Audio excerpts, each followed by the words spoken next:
we have discussed about in the previous lecture about web security considerations, secure socket layer. Today we are going to discuss about TLS, that is transport layer security. So in web consideration, we have discussed about what is basically web security threats, various approaches that could be used, comparison of threats on the web protocols. In addition, we have discussed about secure socket layer. In secure socket layer, we have discussed about the difference between HTTP and HTTPS, who developed protocol SSL, and in addition, there could be some additional terms that are associated with SSL architecture, in which we have discussed about handshake procedure, basically change cipher spec protocol, SSL alert protocol, and HTTP. So there was two important terms that were associated with the same, that is connection and session, that we have discussed. So this was the record protocol. This was the operation of the record protocol. This was the format for the record protocol. In addition, we have discussed about the requirements for the higher layer protocols. And this is the handshake procedure. And this is the two protocols, that is cipher spec protocol and alert protocol. Now today we are going to discuss about transport layer security. Now, what is basically transport layer security? That is, as the name implies, it is concerned with transport layer.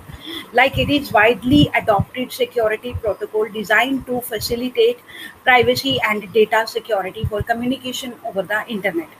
So the primary use case of TLS is to encrypt the communication between web applications and servers. For example, like web browser loading a website. So TLS can also be used to encrypt other communications, for example, like email, messaging, voice over IP. In this, in this way, we will discuss about the role of TLS in web application security. So basically, all the web security protocols are proposed by IETF, as we have discussed yesterday as well, Internet Engineering Task Force. So it is an international standard organization, and the first version of the protocol was published in 1999. So the most recent version is TLS 1.3, which was published in 2018. So what is basically, if we are going to discuss about TLS, we have discussed about SSL and web security consideration. So what is basically the difference between TLS and SSL? So TLS evolved from a previous encryption protocol called SSL, which was developed by Netscape. TLS version 1.0 actually began development as SSL version 3.1.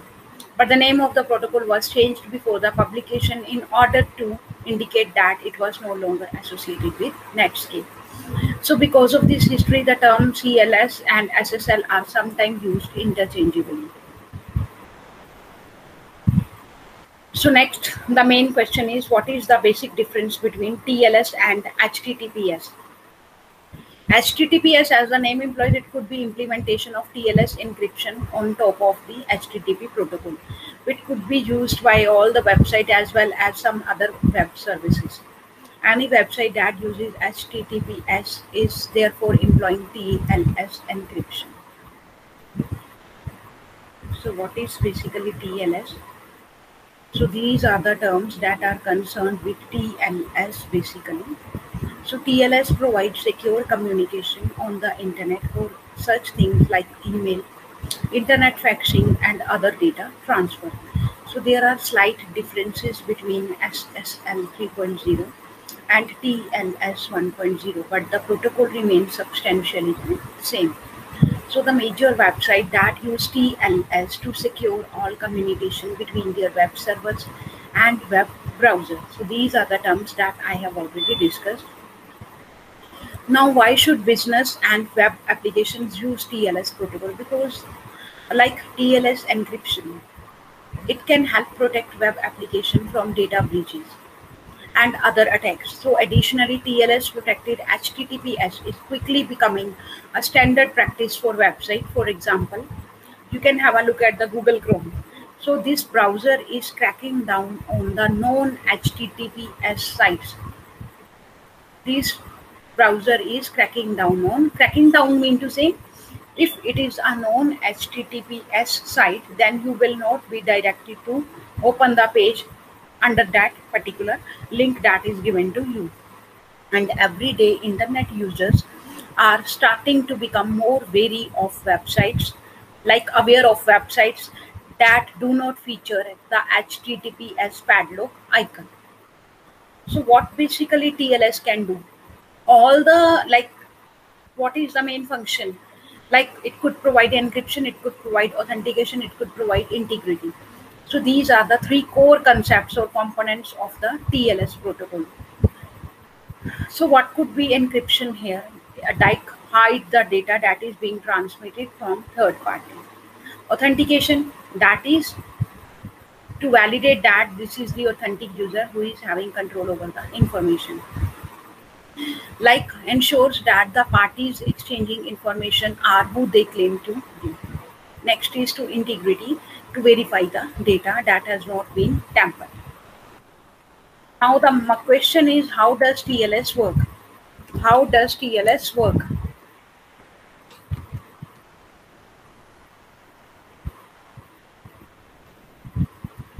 So for a website or an application to use TLS, it must have a TLS certificate installed on its origin server, because the certificate is also known as SSL certificate. Because of the naming confusion described above, a TLS certificate is issued by certifying authority to the person or the business that owns a domain.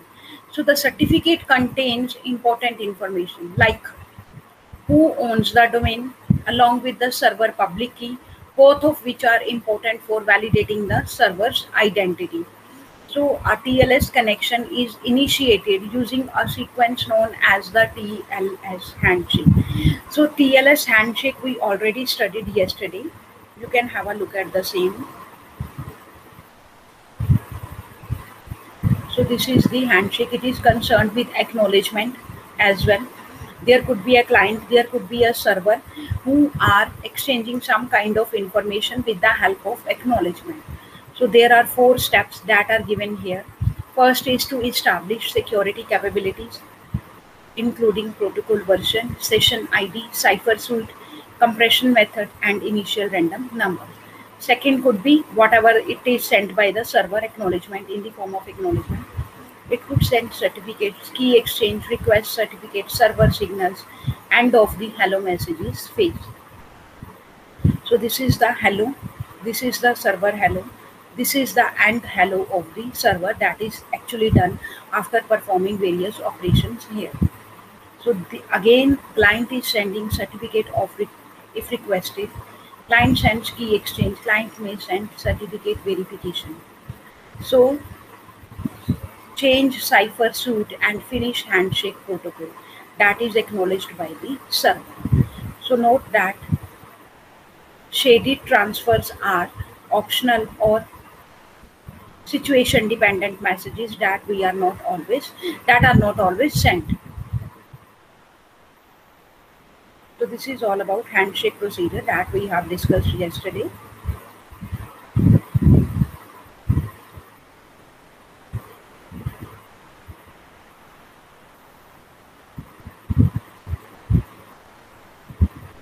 So when a user navigates to a website that uses TLS, the TLS handshake begins between the user device, also known as the client device, and the web server. So during the TLS handshake, the user device and the web server specify which version of TLS they will use, like TLS 1.0, TLS 1.2, and so on. So many versions are available. Second point could be decide on which cipher suites they will use. Third could be authenticate the identity of the server using the TLS certificate. Fourth could be generate session keys for encrypting messages between them after the handshake is complete.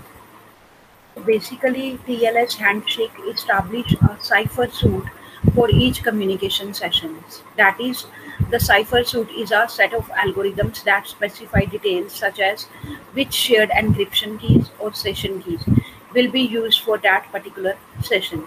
So TLS is able to set the matching session keys over an unencrypted channel. So that is why it is known as public key cryptography.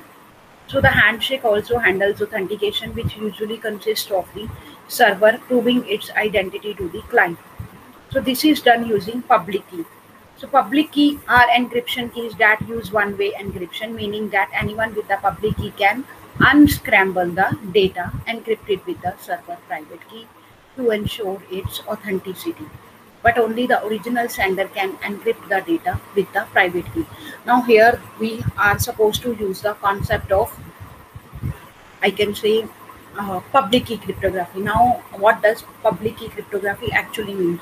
There are two keys that we are going to use. One is public key, that is used for encryption and decryption. Second could be private key. Now, what is private key? Private key mean to say it is only known to the receiver. So, whenever receiver wants to encrypt the information, he, with the help of that particular key, he will be able to do the same. So that is having concern regarding public key cryptography. So once the data is encrypted and authenticated, it is then signed with a message authentication code, that is MAC. The recipient can then verify the MAC to ensure the integrity of the data. So this is the kind of like the tamper-proof foil found on the bottle of the aspirin. That is, the consumer knows no one has tampered with their medicine because the foil is intact when they purchase it. So this is the procedure that I have already discussed. You can have a look at the same. So this is the whole procedure. That is, there is a data, it could be converted into fragments, then we are supposed to compress the data, then MAC could be added to the same. So after that, there could be encryption and we are supposed to append the header in the same. So that is why there are certain 5 steps that are associated with the same. So we are supposed to deal with the same in that case. So that is what I am telling you.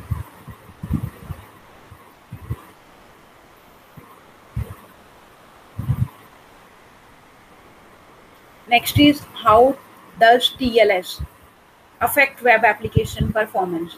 Mean to say, like the latest version of TLS hardly impact web application performance at all. Because of the complex processes involved in setting up a TLS connection, some load time and computational power must be expended.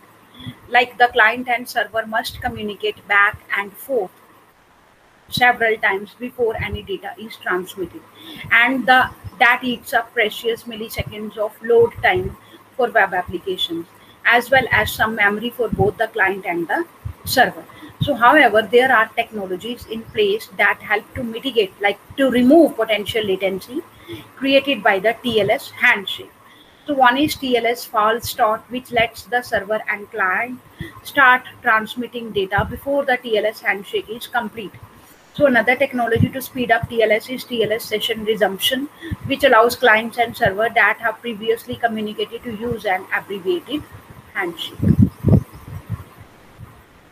So these are certain improvements that I have discussed, and these have helped to make TLS a very fast protocol that should not noticeably affect load time. So as for the computational cost that is associated with TLS, they are mostly negligible by today's standard. Now the main question is how to start implementing TLS on a website. So this is the basic question. As I told you yesterday about Cloudflare. So Cloudflare offer free TLS SSL certificates to all users. Anyone who does not use Cloudflare will have to acquire an SSL certificate from our certificate authority, that is CA, often for a fee, and install the certificate on their origin server.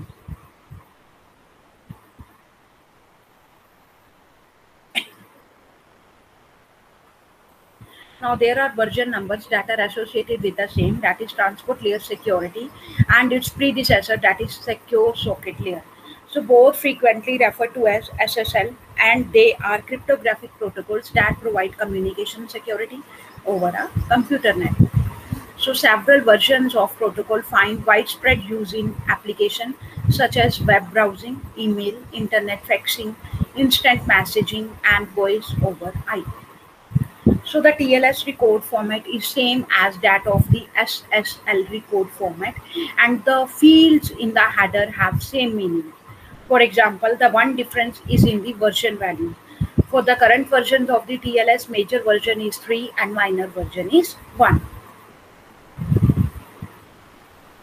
Next is message authentication code. What is basically message authentication code? As we have discussed in detail about message authentication code, so it is a short piece of information that could be used to authenticate a message and it has not been changed. So two differences between SSL v3 and TLS MAC schemes are there. It could lie on the 2-point consideration. First is actual algorithm. Second is the scope of the MAC calculation.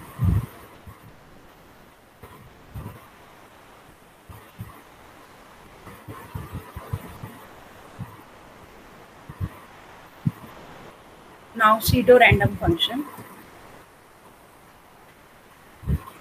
TLS make use of pseudo-random functions referred to as PRF, that is pseudo-random function, to expand secrets into the block of data. Pseudo, as the name implies, secret. So to expand secrets into the block of data for purpose of the key generation or validation. So the main objective is to make use of relatively small shared secret value, but to generate longer blocks of data that is secure from the kind of attacks made on hash functions and MAC, because MAC is concerned with hash functions. So pseudo-random function is based on the following data expansion functions. So this is the function pseudo-random function, which is based on underscore hash secret, and seed could be used, that is hmac underscore hash, which is having a secret value. Secret message could be there, and it is having the function a1, and it is concatenated with the seed, which is further concatenated with the. So these are the concatenation symbols that could be used to represent the same. So a random seed or a seed state is the number or a vector that is used to initialize a pseudo-random generator.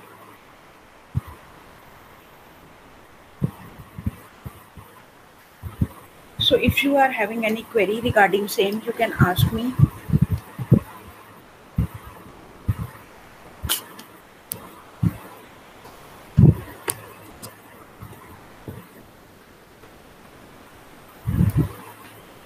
If you are having any query, you can ask me.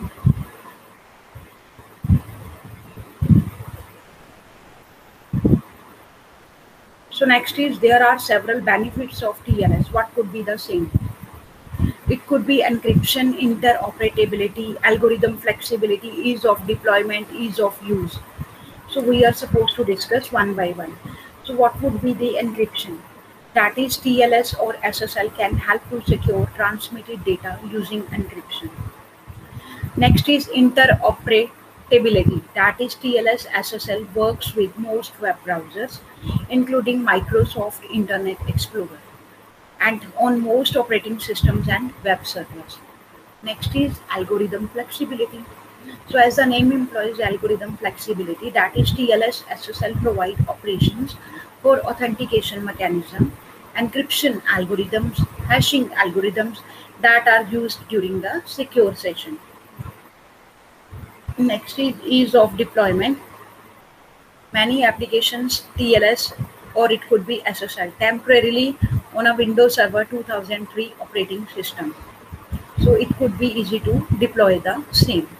Next is, it is very easy to use, as the name implies, easy to use, because we implement TLS SSL beneath the application layer. So most of its operations are completely invisible to client. Next, we are concerned with the working of TLS. That is, the client connect to the server using TCP connection or TLS connection. The client will be something, that is, the client sends number of specifications. But we are supposed to deal with two basically specifications, that is version of SSL, that is TLS, or which cipher suits or compression method it wants to use, because we have discussed already about the same. If you want to see the same again, I will show you. just have a look at this. These are the methods like compression method, MAC addition method, encryption method. All these methods have been used earlier.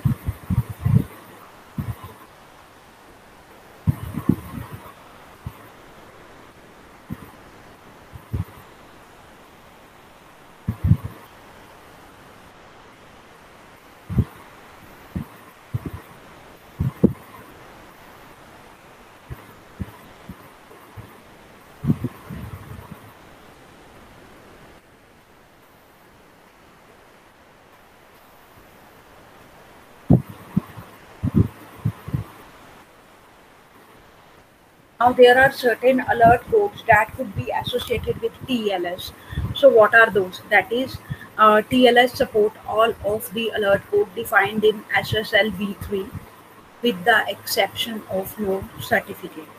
So there is an exception that is already given, that is no certificate. So a number of additional code defined in TLS are following. That is 9 codes are given. It could be related to decryption failed, like one is not able to decrypt the data that is being transmitted. It could be record overflow, like the maximum value of the record has been reached and I cannot insert more records into the system. Next is unknown C, that is certificate authority or certificate is unknown, access denied. Next is there could be some error that is related to decoding. Or what could be another alert code, that is export restriction. So there are certain restrictions that could be imposed while we are dealing with the security. So it could be export restriction. Next is protocol version, like the protocol version that is in use, it is not supporting the system. Next is security is not sufficient, or there could be some internal error. So these are the alert codes that could be raised as a warning signal if someone wants to violate the conditions. So have a look at same again. I will discuss. I have already told you the description about the same. First is decryption failed. Second is record overflow. Maximum limit is reached. Unknown certificate access limit, like no access is given, or I can say it is concerned with the write privilege. Decode error is there, decoding error is there. Restrictions, export restrictions are there. Protocol version. Next is sufficient security is not provided, or it could be internal error. So next is we are dealing with cipher suits. We have discussed a lot about cipher suit in handshake procedure as well. So what is basically that? So it is a collection of symmetric and asymmetric encryption algorithm. Symmetric means to say in which we are supposed to use public key cryptography, and asymmetric like various types of cryptography that could be used, and it is categorized that is on the basis of symmetric and asymmetric encryption algorithms that are used by hosts to establish a secure communication.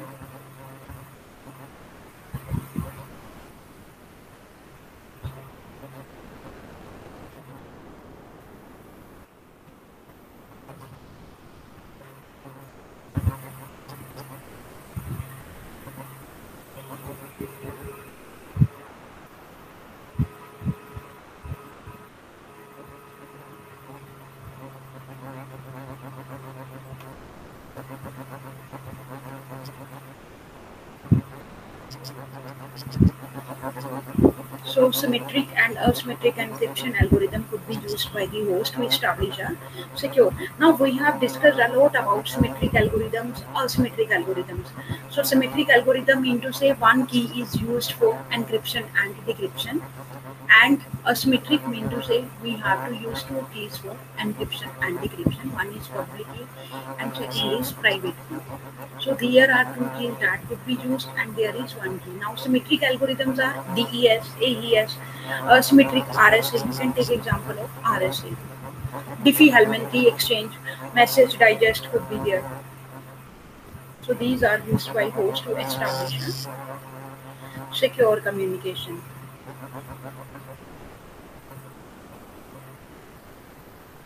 It supports cipher suits that can be classified based on the encryption algorithm strength, that is key length, key exchange, and authentication mechanism.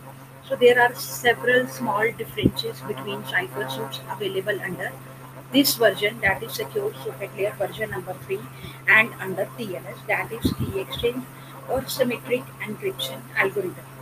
So these could be there. So certificate verify and finished message, that is, just wait, yes, certificate verify and finished message, like that is TLS certificate verify message. The MD5 and SHA1 hashes are calculated only over handshake messages. Hash calculations are also include master secret, and there could be padding. Next is TLS finished message, that is concerned with the end of the conversation.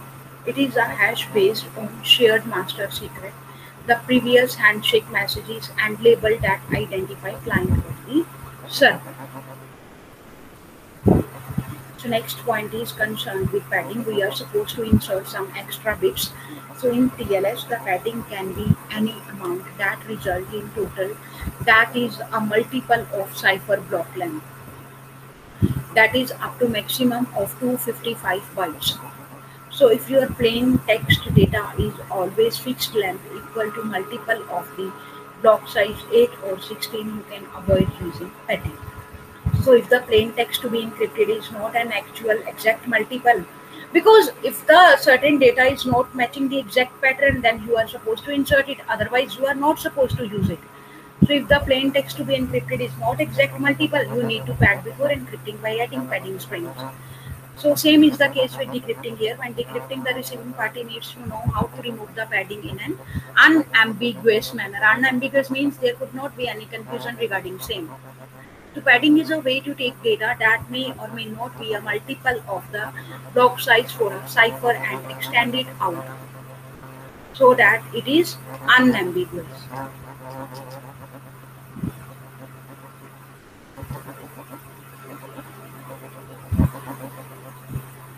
So next is there are various versions of the TLS that are available. So if we are talking about TLS 1.0, TLS 1.0. So what is there inside the same if we are talking about TLS 1.0? So what is there inside the same? So it we already know that Netscape developed SSL. So TLS 1.0 was first defined in RFC, that is role of the cryptography, in January 1999 as an upgrade for SSL version 3.0, and it was written by Allen. As stated in the RFC, that is Rules for Cryptography, the difference between this protocol and SSL 3.0 are not dramatic, as I told you in the yesterday class, but they are significant enough to preclude interoperability between TLS 1.0 and SSL 3.0. So it was written by the author that these changes and the renaming from SSL to TLS were a face-saving gesture to Microsoft. So it would not look like the IETF, that is, it is not matching the standard rules that was set by IETF. It was just rubber stamping Netscape protocol. So the PCI Council suggested that PCI Council means to say the Payment Card Industry Security Standard Council. So it was originally formed by American Express. So it suggested that organizations migrate from TLS 1.0 to TLS 1.1 or higher before June 2018. So in 2018, October, Apple, Google, Microsoft, Mozilla jointly announced that they would depreciate TLS and 1.0 and 1.1 in March 2020. So that is why always new versions are released with new features. Next is TLS 1.1. So what are the concerns regarding same? That is TLS 1.1 was defined in RFC, that is Rules for Cryptography 4346, in April 2006. So it is an update version from TLS 1.0. So significant differences in this version include added protection against cipher block chaining, that is CBC attack. So the implicit initialization vector was replaced with explicit, that is clearly defined. Change in handling of padding error. So support for IANA registration of the parameters, that is Internet Assigned Number Authority, that is IANA, Internet Registration, Internet Assigned Number Authority registration of the parameters. So support for TLS version 1.1 and 1.0 was widely deprecated by websites around 2020, disabling access to Firefox version before 18 and Google Chrome before 29. So next is TLS 1.2. Now what is the major concern regarding TLS 1.2? That is TLS 1.2 was defined in RFC roles for cryptography for 5246 in August 2008. So it is based on the earlier TLS 1.1 specification. So there are major difference because now we are discussing about various features or various versions and what are the various features that are associated with them and what is the difference between the previous feature and the existing feature. So, like the MD5 SHA1 combination in the pseudo random function, that is PRF, it was replaced by SHA256 with an option to use cipher suit specified PRFs. So the MD5 SHA1 combination in the finished message hash was replaced with SHA256 with an option to use cipher suit specific hash algorithm. So, however, the size of the hash in the finished message must still be at least 96 bits. So, the enhancement in the client's and server's ability to specify which hashes and signature algorithms they accept, that is the expansion of support for authenticated encryption ciphers that are used mainly for counter mode or advanced encryption standard algorithms, it could be used for the same. So TLS extensions, definition and AES cipher suits were added. So next we are going to discuss about TLS version 1.3. So it is defined in roles for cryptography 8446 and it is having major features. Because it is developed in August 2018, it is based on earlier TLS 1.2 specification. So major differences are like there is a separating key agreement and authentication algorithm from the cipher suits, removing support for weak and less used name elliptic curves, removing support for MD5 and SHA-224 cryptographic hash functions requiring digital signatures even when a previous configuration is used, integrating HKDF, that is a simple key derivation function, that is KDF, based on HMAC, that is authentication code, and the semi TH proposal. So it could be replaced resumption with PSK and tickets, that is packet layer security. It could support RTT handshake, that is round trip delay or round trip time, and initial support for zero RTT. So there are certain features that are associated with 1.3. So there is a major difference between 1.2 and 1.3. So in addition, it could be dropping support for many insecure or obsolete features, including compression, non-AEAD ciphers, that is authenticated encryption and authenticated encryption with associated data. Non-PFS key exchange. Now non-PFS key exchanges, that is perfect forward secrecy key exchange. So which could be static or which could be based on the RSA. So these are the various algorithms or protocols that could be used, but it has declared that as the obsolete. So prohibiting SSL or RC4 negotiation for backward compatibility, integrating use of session hash moving some security related algorithms details from an appendix to the specification and relegating client key share to an appendix, adding the X25519 and X448 key exchange protocols, encrypting all handshake messages after the server hello. So Network Security Services, that is NSS, the cryptography library developed by Mozilla and used by its web browser Firefox. It enabled TLS 1.3 by default in 2017, and TLS 1.3 support was subsequently added, but due to compatibility issues for small number of users, non-automatically enabled to Firefox 52.0, which was released in March 2017. So TLS 1.3 was enabled by default in May 2018 with the release of Firefox 60.0. So Google Chrome set TLS 1.3 as the default version for a short time in 2017, if then removed it as the default due to incompatible middle boxes such as Blue Coat web proxies. So next is enterprise transport security. So what is basically that? It is the Electronier Frontier Foundation that praised TLS 1.3 and expressed concern about the variant protocol enterprise transport security, that is ETS, that intentionally disables important security measures in TLS 1.3. So originally called enterprise, that is ETLS. ETLS. So ETS is a published standard known as the ETSI, and it is having a further identification as ETSI TS103523-3. So Middle Box Security Protocol Part 3, Enterprise Transport Security. So it is intended for use entirely within proprietary networks such as banking system.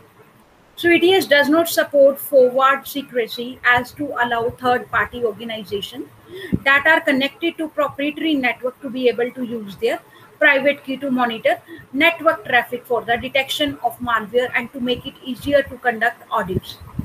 So despite the claimed benefits, the EFF warned that the loss of forward secrecy could make it easier for data to be exposed, along with the saying that there are better ways to analyze the traffic. So this is all about TLS. If you are having any question regarding same, you can ask me. I am giving you a time of 1 to 2 minutes. So have a look at all the slides that have been discussed so far.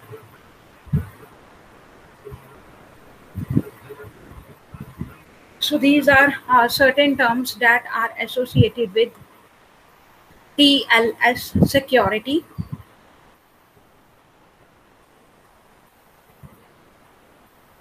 Version number. I have recently discussed about the difference between various version number. Message authentication code and two schemes, pseudo random function that is discussed in detail. Alert codes. Now basically you are supposed to deal with alert code. Again I am stressing on the same, that is we are supposed to deal with alert codes. So they are having meaning behind the same. So there are 9 codes that have been given. Have a look at the same one by one. That is decryption failed, record overflow, unknown CA, access denied, decode error, export restriction, protocol version, insufficient security and internal error. Next is cipher suits. So it is a collection of symmetric and asymmetric encryption algorithms used by hosts to establish a secure communication. Next is to certificate, verify and finished message.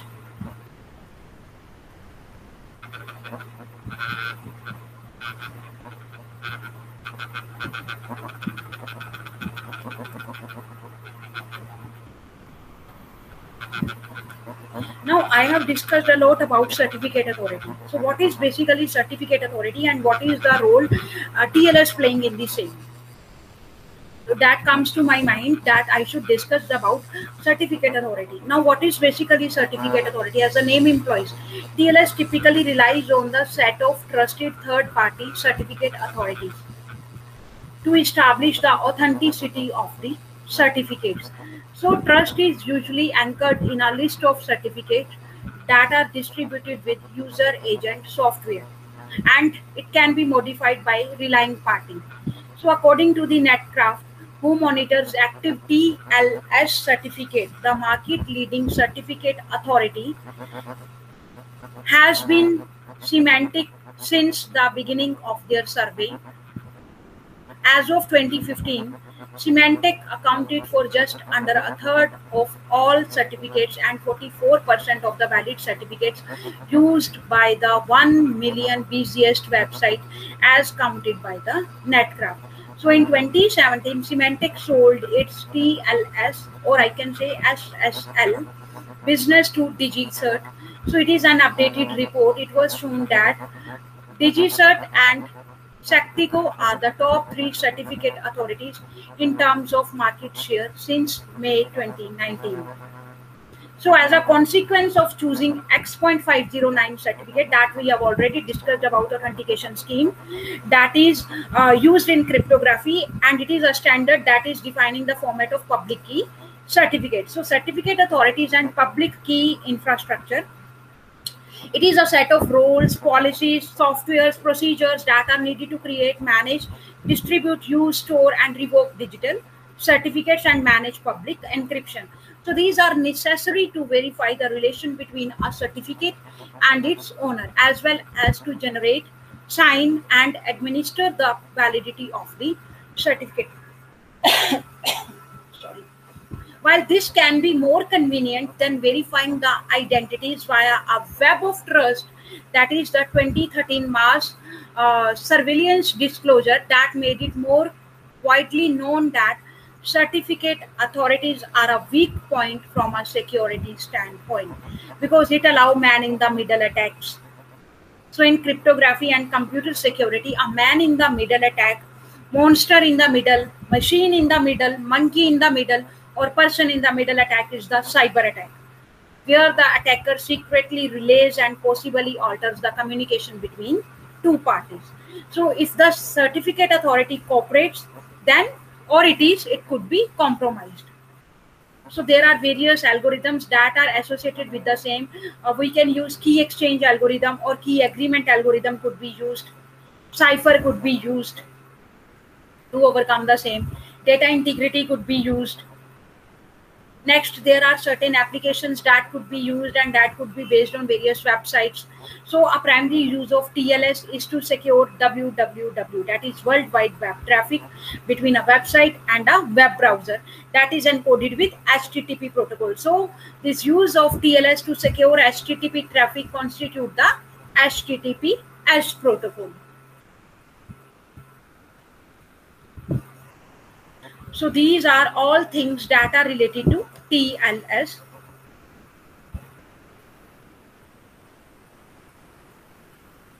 Next and the last we have discussed about padding here. So this is all about my today's class. If you are having any queries, you can ask me any question.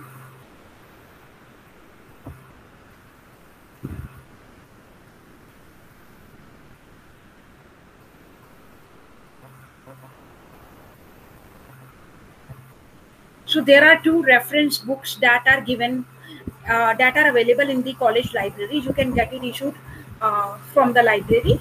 It is a book by William Stalling and a book by Atul Kohathe that is meant for network security and cryptography fundamentals. So if you want to learn about network security and cryptography fundamentals in detail, then get this book issue from the library. So there is a today MCQ. 10 questions have been given to you and you are supposed to answer all the 10 questions. Each question is having 4 choices and you are supposed to select any one answer out of the 4 choices that are given to you. So have a look at all the questions that are given to you and at the end of the class you are supposed to submit me the answers. So have a look at the questions. These are 3 questions. You can take snapshots. These are another 3 questions.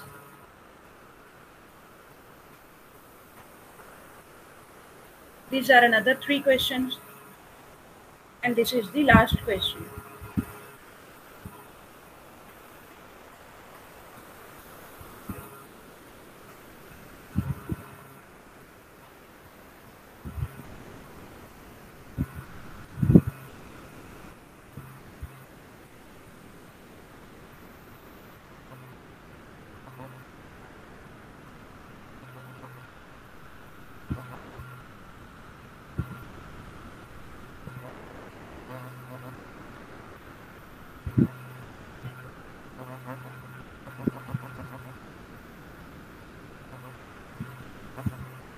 So this was all about today's lecture. If you are having any queries, you can ask me. Otherwise, I am winding this lecture up.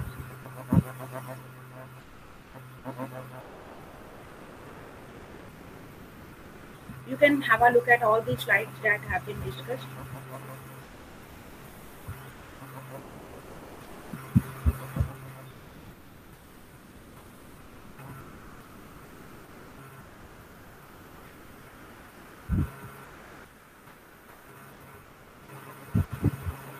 So this is all about today's class.